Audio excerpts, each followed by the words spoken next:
like I don't have the freedom to just do whatever. I feel you. That's really interesting. But yeah, I can imagine the problem with being time poor. You sound so busy, so thank you for making the time Ridiculous. for us. Should I tell you a little bit about our project that we're working on? Yeah. So I sent you a bit of an email about it. It's basically, we're working for a brand similar to Nike. I'll tell you about them a bit further down and we'll talk about them in more detail. They basically want to understand culture, style, creativity in Liverpool. And similar to Nike, they want to make a contribution and they don't just want to come here and make a product and ask people to buy it. They want to make a positive contribution to the city and know what they call it, be able to spot progress. And that's kind of what they believe in and what they stand for. So what I kind of want to talk to you about is just similar to what we did last time, is kind of talk about the culture of the city, talk about creativity, the creative scene. The brand we're working with are really keen to kind of energize the creativity in Liverpool.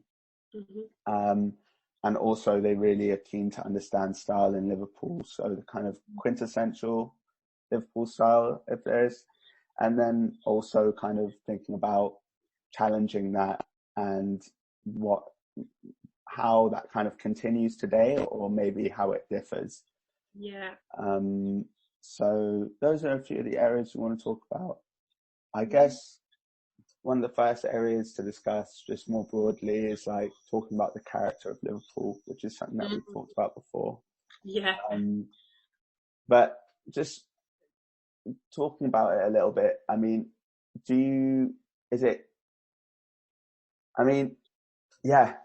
how would you kind of describe it? And is it any different from last time we spoke, I guess? Yeah, I think there have been slight differences. When we talk, I was always very on board with Scouse exceptionalism. I always thought it was true, although it's not something that I necessarily talk about on my channels, you know, like how no one here supports the England team and stuff like that, because it generally goes down like a lead balloon. But it's actually true to a certain degree. I think it is. I think there is immense character. People stick up for each other. They do like a good debate, but they're very friendly. I think that's I don't think that's a cliche, and I think that's actually true. The idea that you might just talk to each other in the street or in the shop and it might be like a bit more of a prolonged conversation is true. I think it's weird at the moment because it's kind of spilling over and it's become very, as it has across the world, become very mixed up with conspiracy theories. So we've got like this exceptionalism has now kind of spilled over into, let's just go and have a march about something. I know it's not the only city doing it, but there was one yesterday. I think it was yesterday or the day before. So it's become harder to unpick the culture in that sense, that exceptionalism in that sense. It's becoming more fragmented and people are actually debating that more on social media, people from Liverpool. I was talking to one of my students the other day. He was talking about, for his contextual model, he's looking at criminality and football casuals in the 80s.